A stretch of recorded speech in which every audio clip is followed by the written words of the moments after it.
discussion on nodule form. Nodule formation. Before discussing about that nodule formation, morning here last point. Once again, I will say, see it is very interesting to know that microbes live as aerobes under free living conditions. Generally, nitrogen fixing microbes live as free living or live as aerobes. Aerobes means what? Presence of oxygen under free living conditions. Under free living conditions. See here, it is very interesting to note that. But here, it is very interesting to note that these microbes live as aerobes. Next, under free living conditions,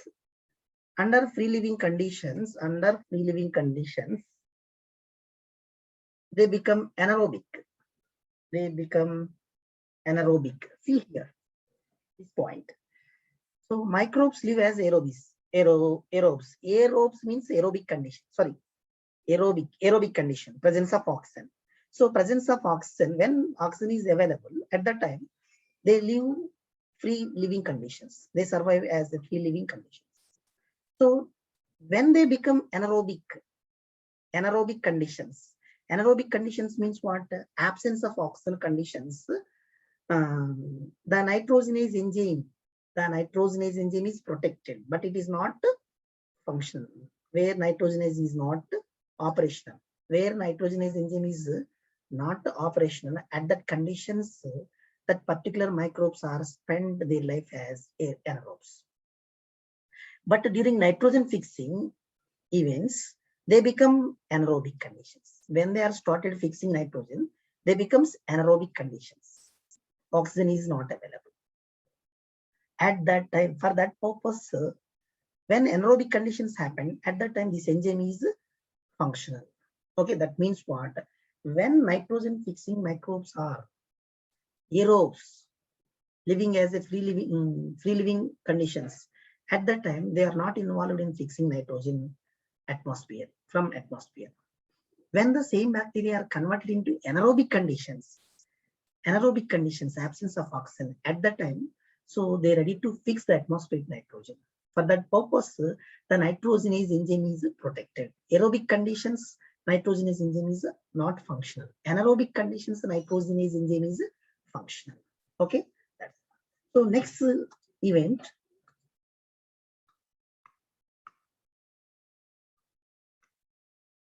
Here, once again, here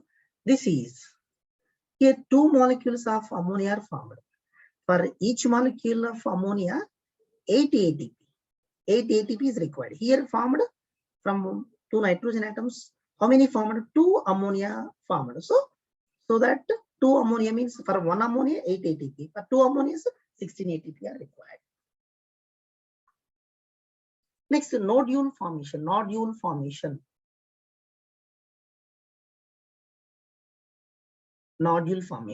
So nodule formation involves a sequence of multiple interactions between the Rhizobium leguminosarum bacterium and roots of host plant. See, this is the roots of host plant.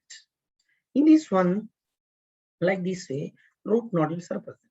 So nodule formation involves a sequence of multiple interactions between Rhizobium leguminosarum bacteria and roots of leguminous plant. So Rhizobia multiply. In these root nodules, my Rhizobium leguminosarum bacteria will be there. That multiply, Rhizobia bacteria is multiply and colonize the surroundings of roots and get attached to epidermal and root hair cells. See, inside of this Rhizobium bacteria first. See here on this diagram first, like this way, epidermal tissue is there. Okay, here root cortex region is there. This is cortex, like this way. Here these are root hairs. So bacteria here is present. This is bacteria. These are all bacteria. Okay. outside, first outside they are present. So rhizobium multiply and colonize the surroundings of roots. These rhizobium bacteria multiply they themselves and their population becomes more and more. Like this way, their population becomes more and more. Okay. So their population, millions of bacteria multiply and colonize. Colonize means what? So here forms a colony, surroundings of the roots and get attached to the epidermal and root hair cells. So surrounding the root hairs, the population is raised.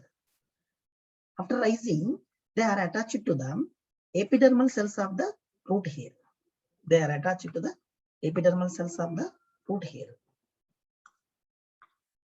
They are attached to the epidermal. It is epidermal cells of the root hairs, epidermal cells and root hair cells. To these epidermal cells and root hair cells, they are attached. That's it. Next, the root hairs curl. When these are all attached to this, automatically this root hair is curl like this way. Root hair like this way, curl like this. Curl. Why it will curl? So all the rhizobium bacteria attack on this root hairs. Due to that force, automatically these root hairs are curl. See, the root hairs curl and bacteria invade. The bacteria invade. Invade means attack on the root hair. So when the bacteria attack on the root hair, automatically this is curl. Correct. An infection thread is produced.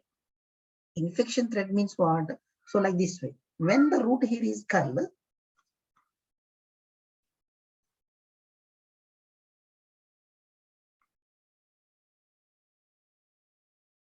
like this way. Like this way. So in this one, what happens here? Infection thread-like structure is found like this. All the bacteria attack on this one. So like this way, infection thread-like thread is produced. So that infection thread carrying the bacteria into cortex of the root. So through this thread-like structure, that means what? Bacteria only forms a thread-like structure. A thread-like structure in the root hairs. This is cortex region. So through this thread-like structure, all the bacteria are entered. All the bacteria are entered.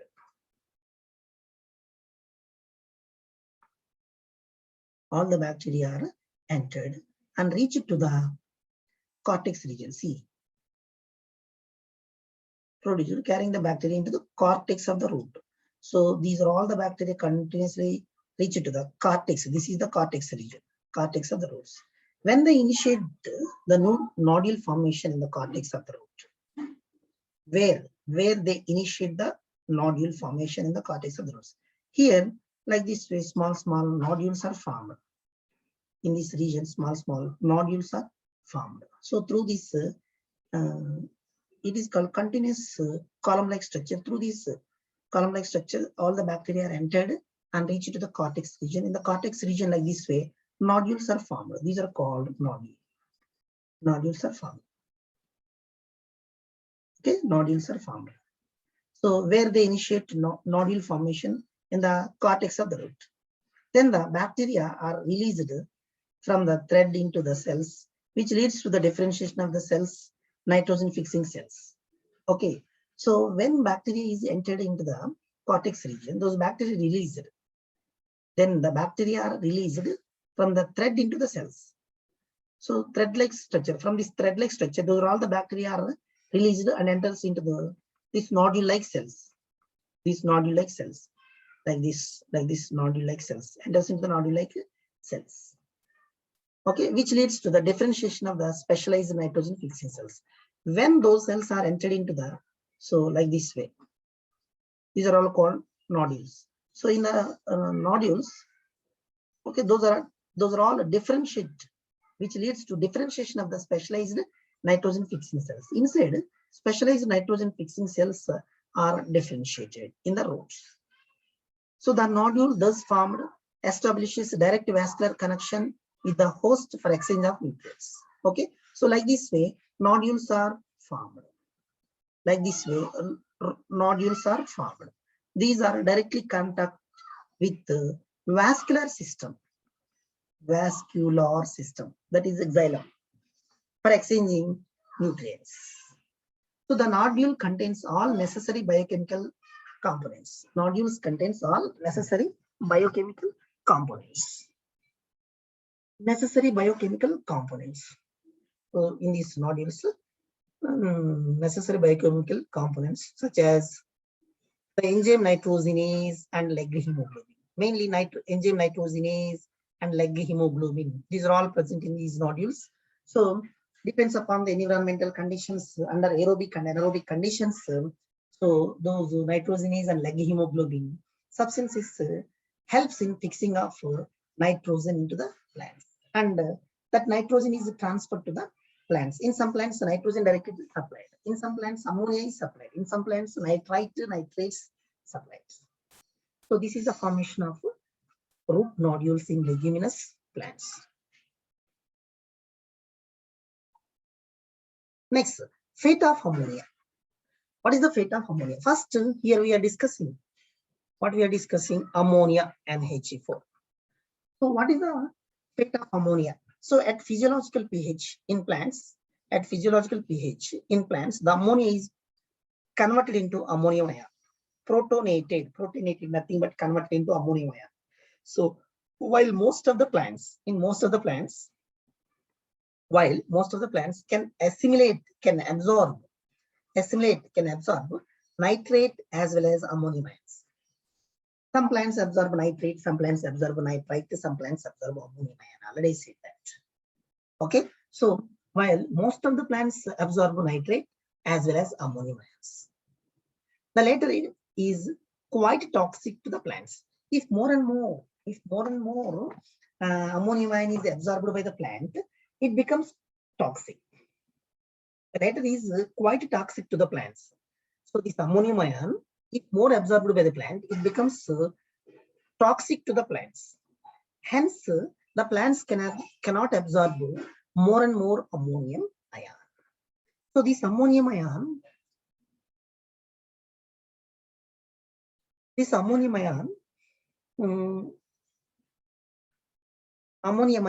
converted into two processes. Through these two processes, there are two main ways in which this can take place. Ammonium ion takes place by the plants. Ammonium ion absorbed by the plants through two processes. Those two processes are, one is reductive amination, another one is transamination. Through these two steps, ammonium ion absorbed by the plants in another form. So first one is reductive amination. In these processes, ammonia reacts with alpha, ammonium ion reacts with alpha ketoglutaric acid. See, it is ketoglutaric acid. Alpha ketoglutaric acid is reacts with ammonia using NADPH, nicotinamide adenine dinucleotide phosphate H hydrogenase, using NADPH. It is converted into glutamate. Ammonia is converted into glutamate and releases water and releases nicotinamide adenine diphosphate. So in this form, ammonia is converted into another amino acid. So glutamate, if it is absorbed by the plants, nothing happens. Especially it helps to formation of proteins. Instead of this, ammonium ion, if more and more absorbed by the plants, it becomes toxic to the plants. That's why the ammonium is entered into the plants by two methods, through two types of amino acids. That is reductive amination. Okay. So this alpha ketoglutaric acid. So in this process, ammonia reacts with alpha ketoglutaric acid using NADPH and forms amino acid, water, and NAD. Okay, that's it. Next, transamination. The word itself saying the meaning. Transfer. Amine group is transfer. That process is called transamination. It involves the transfer of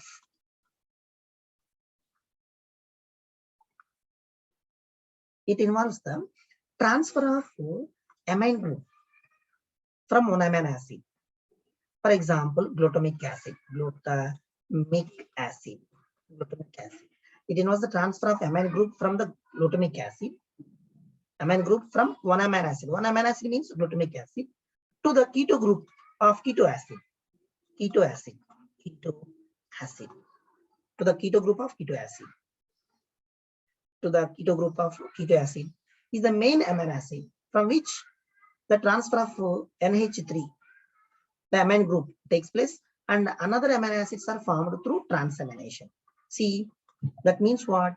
From this amino acid, amino group is, which is the transfer of ammonia, transfer of NH3, transfer of NH3. Okay, so from this, it involves the transfer of amino group from one amino acid to the keto group of keto acid. It is the main amino acid. Main amino acid is glutamic acid, from which the transfer of NH3, from this glutamic acid, transfer of NH3. NH3 is transferred. So then what happened that transferred NH3, the amino group takes place and other amino acids are formed. From this glutamic acid, amino group is added to the keto group of keto acid and forms another amino acids are formed. Another formation of specific amino acid. This phenomenon is called transamination. Okay, transamination, transfer of amino group from one amino acid to another keto group of keto acid is called transamination. As a result of this formation of a specific amino acid. What that specific amino acid is formed here not mentioned. So different types of amino acids are formed. Okay, here glutamic acid is one amino acid. Instead of glutamic acid, glutamate. From the glutamate, NH3 group is transferred and added to the keto acid. Here one type of amino acid is formed. So for example, valine, it is another amino acid. From the valine, so NH3 group is transferred and added to the keto group of keto acid and formed another type of amino acid. Like this way, so transfer of amino group from one amino acid to another keto group of keto acid leads to the formation of a specific type of amino acids. This phenomenon is called transamination. So in this process, the enzyme transaminase speed up the reaction. Okay, that's all. Speed up the reaction. That is the process.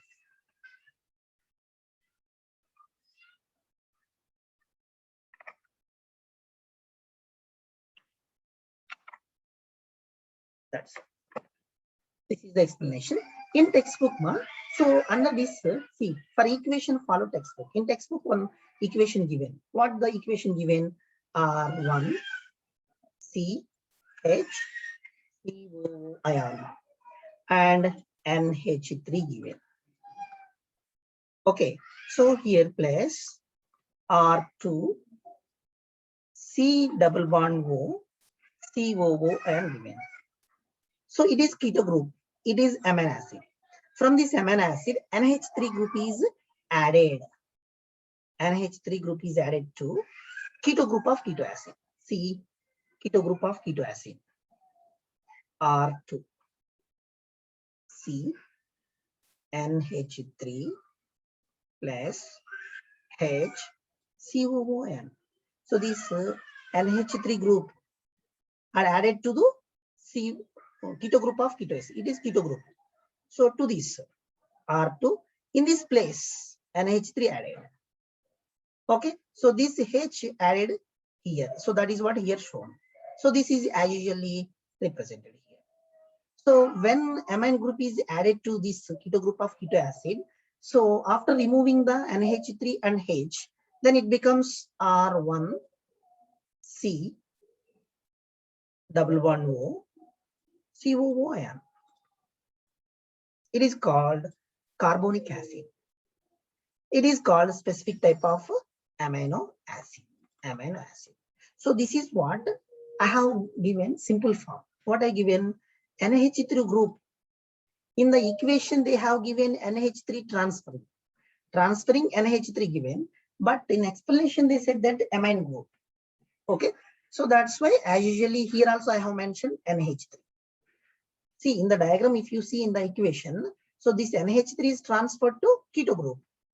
When the amine group is transferred to the keto group of keto acid, what type of amino acid is formed? One type of amino acid is formed. Okay, so rather than this simple equation, what is that here given? They only given it was the transfer of amino acid from one amino acid to the keto group of keto acid. One amino acid is that what? Glutamic acid. Glutamic acid. Glutamic acid or any amino acid, glutamic acid or valine or aspartic acid or from any amino acid, amine group is transferred to the keto group of keto acid. Keto acid. As a result of that, what formed? Specific amino acid formed in presence of transaminase. So because transaminase catalyzes this process. Okay, this is simple equation. To remember, it is easy. It is your wish. If you wanted to remember, this is you remember, or else in textbook what was there, that is you remember. Okay, with this fate of ammonia is finished. Next one is synthesis of amides. Amide is one kind of a chemical component. It is synthesized in plants. How it is synthesized? So for these two most important amides found in plants. So these amides are essential for plant growth and development. Those two important amides are found in plants are, one is asparagine, another one is glutamine. These two are formed from two different types of amino acids, aspartic acid and glutamic acid. So aspartic acid forms asparagine, glutamic acid forms glutamine. Asparagine, glutamine, these two are amide components which are essential for plant growth and development. So both these amides are formed by replacing OH group of the amino acid by the amine radical. Okay, so these two, how formed? These two amides are how formed? So replacing the OH of the amino acid by the NH2. NH2 and OH are replaced. As a result of the replacement of the OH and amine group, results in the formation of amides, two amides. Those two amides are, see, first glutamic acid. So glutamic acid, amino acid, glutamic acid. Glutamic acid is reacted with ammonium ion and gives rise to glutamine. Glutamine in presence of the glutamine synthetase enzyme. So here enzyme, what enzyme? Glutamine synthetase enzyme catalyzes this reaction. So glutamic acid from this OH group, from this amine group, from this OH group, from this both are replaced and formed glutamine in presence of this enzyme. Next, aspartic acid and ammonium ion. In between these two, amine group and OH group is replaced. As a result of that, asparagine amide is formed. This reaction is catalyzed by the enzyme asparagine synthetase. Asparagine synthetase enzyme. Amides contain more nitrogen than amino acids and are structural part of the most proteins. Amides are the structural parts of the most proteins. Those proteins are essential for plant growth and development. If these particular type of amides are absent, protein synthesis does not take place in the plant. Okay, ma? So this is the explanation about 12th chapter. Next topic, chapter 13, photosynthesis. So it is very easy topic. Already you might have studied in lower classes some basic topics. Some basic topics of the photosynthesis. So photosynthesis. So photosynthesis is the process. Photosynthesis is the process by which the green plants use sunlight to make the food from simpler molecules, that is carbon dioxide and water. This is called photosynthesis. So photosynthesis is the process in which the green plants utilize sunlight to prepare the food material from simpler molecules like carbon dioxide, water. This is called photosynthesis. So the equation of photosynthesis, see 6CO2 plus 12H2O gives rise to C6H12O6 plus 6O2 plus 6H2O. Here see, so this entire process depends upon light inside of the chloroplast with the help of chlorophyll. So using these two produces these carbohydrates stored in the leaves. Oxygen is a gas escaped into the environment. Water evaporates through water vapor during transpiration. Okay, this is the equation. Here in this equation already, your chemistry students, you know very well about balancing of equation. So here 6 carbons are there. Here 6 carbons are there. So hydrogens 24, 12 plus 12, 24. So 12 oxygen atoms, 6, 12 plus 12, 24 oxygen atoms are there. Here 6, 12 plus 12, 24. This is balanced equation. Okay. So carbon, water, chlorophyll, glucose, oxygen, dioxide. Okay.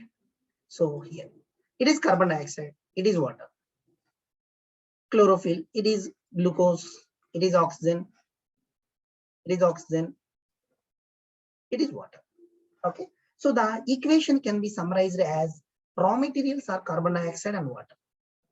For the photosynthesis, what are the raw materials? What are the raw materials? Carbon dioxide and water. Using these two raw materials, the products what? Glucose, oxygen, water. See? So carbon dioxide is absorbed from the air and water from the soil. Carbon dioxide from the air, water from the soil. Using these two raw materials, glucose, oxygen, water vapor are formed.